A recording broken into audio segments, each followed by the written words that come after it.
Did you know that in 2007, a surveillance system installed in an abandoned subway station beneath Tokyo detected a woman walking the same route every night at exactly 2:47 a.m. for 3 consecutive years? But when investigators finally went down to confront her, they discovered she'd been dead for over a decade, and the security footage had been recording a ghost's nightly routine the entire time. This is the story of Chieko Taniguchi, a 29-year-old office worker who vanished without a trace on March 11, 1997, and whose spirit became trapped in the labyrinthine tunnels beneath Tokyo's Ginza district, walking the same path she took the night she disappeared, forever trying to reach a destination she would never arrive at, forever becoming one of Japan's most documented paranormal cases, because technology finally allowed the dead to be witnessed in ways that couldn't be dismissed or rationalized away. Tokyo's subway system is one of the most complex in the world, with over 900 stations connected by tunnels that stretch for hundreds of miles beneath the city's surface. But hidden among the operational stations are dozens of abandoned platforms, closed tunnels, and forgotten spaces that were built during various expansion projects and then sealed off when plans changed or routes were rerouted.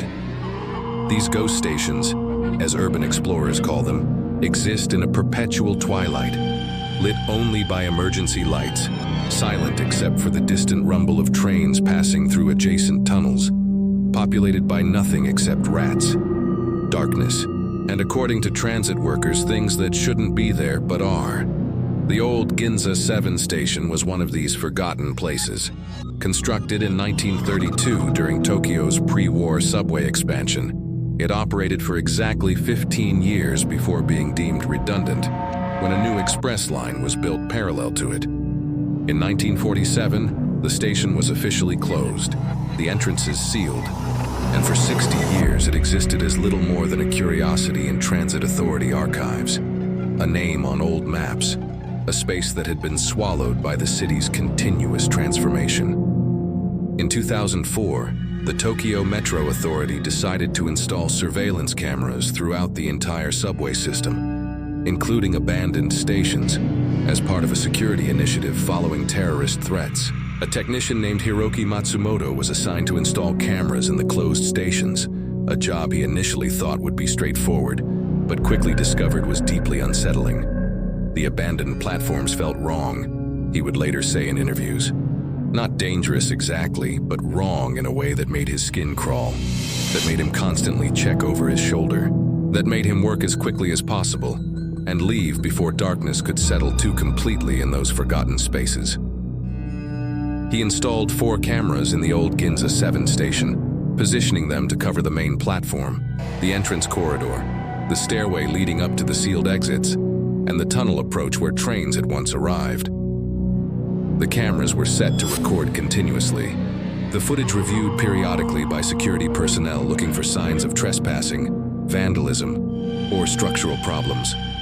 For 3 years, the footage showed exactly what you'd expect from an abandoned station. Nothing. Empty platforms, unchanging shadows, rats occasionally scurrying through the frame, the slow accumulation of dust on surfaces that hadn't been touched in decades, until someone noticed the woman.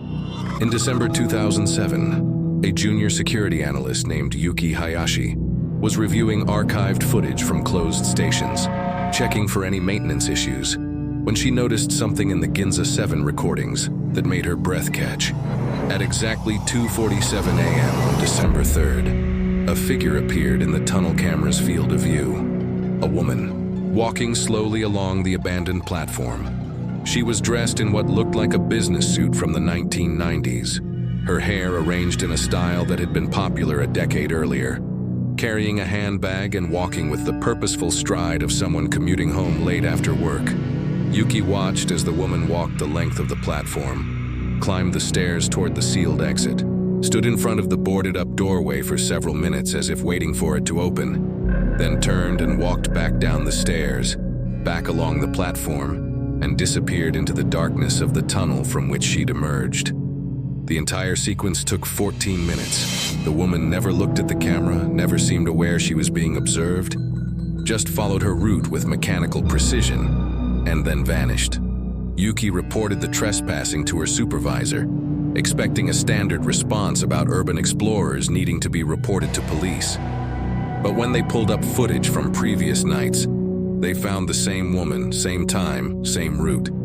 December 2nd, 2:47 a.m. December 1st, 2:47 a.m. Going back through the archives, they found her appearing every single night at exactly the same time, walking the exact same path, performing the exact same sequence of actions.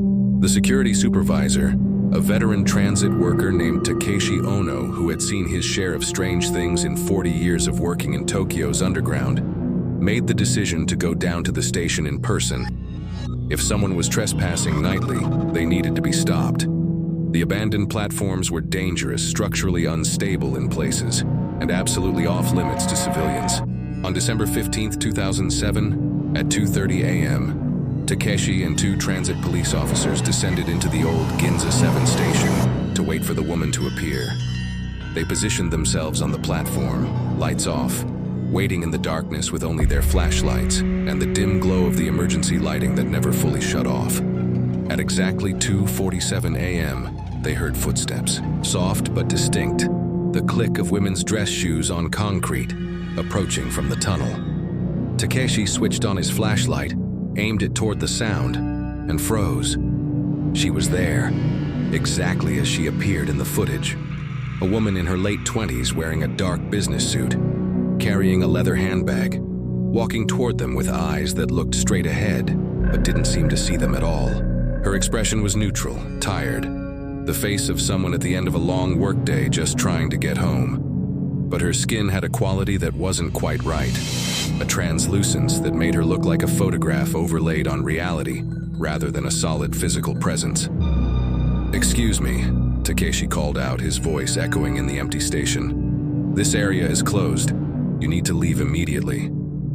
The woman didn't respond, didn't even seem to hear him. She continued walking, passing within 3 feet of where he stood, and he swore later that he felt a wave of cold air as she moved by, that he could see through her slightly, that his flashlight beam passed through her body and illuminated the wall behind her. The two police officers stood paralyzed, their own flashlights shaking as they tracked her movement across the platform. She climbed the stairs to the sealed exit exactly as she did in the footage, stood waiting in front of the boarded-up doorway, and after several minutes, turned and walked back down. As she passed them again, one of the police officers gathered his courage and reached out to touch her arm. His hand passed straight through her, feeling nothing but that same intense cold. And the woman continued walking as if nothing had happened, as if she was alone in the station, as if the 3 living men watching her in horror simply didn't exist in whatever reality she occupied.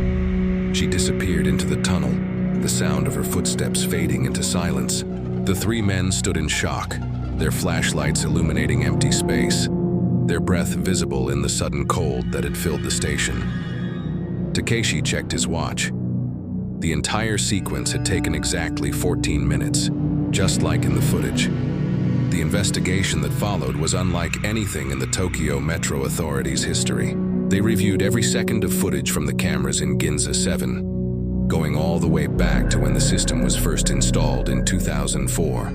The woman appeared every single night, exactly 2:47 a.m., exactly the same route. For over 3 years, she had been walking through that abandoned station with perfect consistency, a ghost maintaining a schedule with the punctuality Tokyo was famous for. Paranormal researchers were brought in, though unofficially. The transit authority didn't want public panic about haunted subway stations. They set up additional equipment, more sophisticated cameras, electromagnetic field detectors, temperature sensors. On the night of December 23, 2007, a team of 5 researchers waited in the station, determined to document whatever was happening with scientific rigor. At 2:47 a.m., the woman appeared. Every instrument spiked. The temperature dropped 11 degrees in 15 seconds. Electromagnetic fields fluctuated wildly. The high-sensitivity cameras captured her in extraordinary detail. The weave of her clothing, the style of her handbag, even the brand of shoes she wore. But when they tried to analyze the footage, they discovered something that sent chills through everyone who saw it. The woman had no shadow. In an environment with multiple light sources, she cast no shadow at all, as if light passed through her without being blocked, as if she existed on some layer of reality that light couldn't quite interact with. One researcher, a professor from Tokyo University's psychology department, named Dr. Kenji Ishikawa, made a crucial observation. The woman's route wasn't random. She was following the path that commuters would have taken in 1997, when the adjacent platform was still operational. She would emerge from a tunnel that once connected to active lines, walk to stairs that once led to a functioning exit, wait for a turnstile that no longer existed, then return disappointed back into the tunnel. She was following her commute home from work, a route she must have taken hundreds of times when she was alive, a muscle memory so ingrained that it persisted beyond death. Dr. Ishikawa began researching missing persons cases from the area around Ginza Station in the mid to late 1990s. What he found was both heartbreaking and terrifying. On March 11, 1997, a 29-year-old office worker named Chieko Taniguchi had vanished while commuting home from her job at an advertising firm in Ginza. She had been seen by coworkers leaving the office around 2:30 a.m. after a late-night deadline, heading toward the subway. She never arrived home. Her family filed a missing person report, but in a city of millions, with hundreds of disappearances reported each year, the case went nowhere. Chieko simply vanished, one of Tokyo's countless urban mysteries. A woman who walked into the subway system and never emerged. The discovery of her identity changed everything. Dr. Ishikawa obtained a photograph of Chieko from her family, and it was unmistakably the same woman appearing in the Ginza 7 footage. Same face, same style of clothing, same handbag. But what happened to her? How did she die? Why was her spirit trapped in an abandoned station? The answer came from an elderly transit worker who had been working the night shift on the Ginza line in March 1997. After seeing news coverage of the ghost investigation, he came forward with information he'd kept silent for a decade out of fear of repercussions. On the night of March 11, 1997, there had been an incident. A section of tunnel ceiling in the old maintenance corridor adjacent to Ginza 7 had collapsed during construction work on the new line above. The collapse had been deemed minor. No trains were affected, and it had been quickly sealed off and repaired. But what if someone had been in that corridor when the ceiling came down? What if Chieko, exhausted after her late night at work, had taken a wrong turn in the subway, easy to do in the maze-like Ginza station complex, and ended up in a service corridor that should have been locked, but wasn't? What if she'd been walking through that corridor at exactly the moment the ceiling collapsed, crushing her instantly, and in the chaos of construction and repairs, her body had been sealed behind concrete and steel, undiscovered, unidentified, buried alive in the city's underground infrastructure? The Transit Authority conducted a ground-penetrating radar survey of the sealed corridors around Ginza 7. On January 17, 2008, they found it. Behind a concrete wall installed in March 1997, they detected what appeared to be human remains. A forensics team carefully removed the wall, and there, in a small pocket of space where the ceiling collapse had created a cavity, they found skeletal remains wearing the rotted remnants of business attire, clutching a leather handbag that had somehow survived a decade underground. DNA testing confirmed it was Chieko Taniguchi. Her body was removed with full ceremony. Buddhist rites were performed, and she was cremated, and her ashes given to her family for proper burial. The Transit Authority issued a formal apology to the Taniguchi family for the decade-long failure to discover their daughter's fate. The sealed corridor was opened, blessed by Shinto priests, and left accessible in case it ever needed to be inspected again. Everyone involved in the investigation expected that, with Chieko's remains recovered and properly laid to rest, the nightly appearances would stop. They were wrong. On January 18, 2008, the night after her remains were removed, the security cameras in Ginza 7 recorded her at exactly 2:47 a.m., walking the same route, following the same pattern, as if nothing had changed. The researchers were baffled. According to every cultural and paranormal framework they understood, Recovery and proper burial of remains should have released her spirit. But Chieko's ghost continued its nightly routine, unchanged, unaffected by the rituals meant to free her. Dr. Ishikawa developed a theory that haunts everyone who studies this case. He believes that Chieko's consciousness didn't stay with her body when she died. Instead, it fragmented, with part of her dying instantly in the tunnel collapse while another part, her intention, her desire to get home, her last conscious thought, continued forward, following the route she'd intended to take. That fragment became trapped in a loop, endlessly repeating the action she was in the middle of when death interrupted her. It wasn't her ghost in the traditional sense. It was a recording, a psychic imprint. Her consciousness burned into the fabric of the subway itself at the moment of her death, playing back night after night like a video stuck on repeat. If he's right, it means Chieko isn't aware she's dead. It means the figure walking through Ginza 7 every night isn't a conscious spirit, but a recording, an echo, a fragment of a person playing out the last moments of her life on infinite loop. And it means that no amount of ritual or intervention can stop it, because there's nothing to intervene with, just a pattern stamped onto reality that will continue until the station itself is demolished, and maybe not even then. The Tokyo Metro Authority has never officially acknowledged the haunting. The footage is classified, the reports are sealed, and employees are instructed not to discuss what they know. But word has spread through the urban exploration community, through paranormal research networks, through whispered conversations among transit workers who've seen things they can't explain.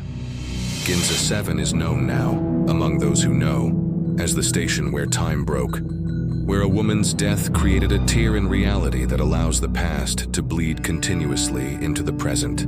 The cameras still record her every night. At exactly 2:47 a.m., Chieko Taniguchi appears in the tunnel, walks across the empty platform, climbs the stairs to the sealed exit, waits for a door that will never open, and returns to the darkness from which she emerged. She's been doing it for over 15 years now, over 5,000 consecutive nights, the most documented haunting in modern history, captured in thousands of hours of footage that prove ghosts are real, but can't explain what they are, or why they exist, or how to help them. Chieko's family requested that the cameras in Ginza 7 be shut off. They couldn't bear the thought of their daughter's ghost being recorded, studied, analyzed like a laboratory specimen. But the transit authority refused, claiming the cameras serve a security function. The truth, whispered among researchers, is darker. They're keeping the cameras running because Chico's ghost is valuable, not in money, but in knowledge. She represents proof, documentation, a chance to study a paranormal phenomenon under controlled conditions. In other words, the transit authority is holding a dead woman's soul hostage in the name of scientific curiosity. There are nights, workers report, when the footage shows something different. Nights when Chieko stops at the top of the stairs and turns toward the camera, her face visible for the first time. Her expression not the neutral tiredness they usually see, but something else. Awareness, perhaps, or recognition, or pleading. On those nights, the workers say, the temperature in the security office drops despite no change in the station itself, and they feel watched, judged, accused by a woman who died alone in the dark and has been trapped ever since because the people who could free her would rather study her than help her. The last documented anomaly occurred 3 months ago. On September 15th, 2024, at 2:47 a.m., Chieko appeared as usual, but this time she wasn't alone. Behind her, just barely visible in the tunnel darkness, the cameras captured dozens of other figures, shadowy forms walking in the same direction, following the same path. The footage quality deteriorated, filled with static and distortion, but before the feed cut out entirely, the cameras recorded approximately 47 separate figures walking through Ginza 7, all dressed in clothing from different eras, all following Chieko's route, all trapped in their own loops, all ghosts that the surveillance system had somehow finally become sensitive enough to detect. When the feed restored 5 minutes later, the platform was empty. Chieko's usual appearance later that night showed only her, alone again, following her solitary route. But the researchers know now that she isn't the only ghost down there. The question is, how many others are there? How many people have died in Tokyo's vast underground over the past century? Their bodies never found, their spirits trapped in the tunnels, walking their routes for eternity. And if the cameras can now detect them, what else might they reveal about the layers of death that lie beneath the city's living surface? Chieko Taniguchi has been dead for 27 years. Her spirit has been documented for 17. She will likely continue walking through Ginza 7 Station for decades more, perhaps centuries. A woman forever trying to get home to an apartment that no longer exists, to a family that has aged and moved on, to a life that ended in darkness and concrete, and the sudden crushing weight of a ceiling that fell at exactly the wrong moment. So here's the question that keeps paranormal researchers awake at night. The question that has no answer but demands to be asked.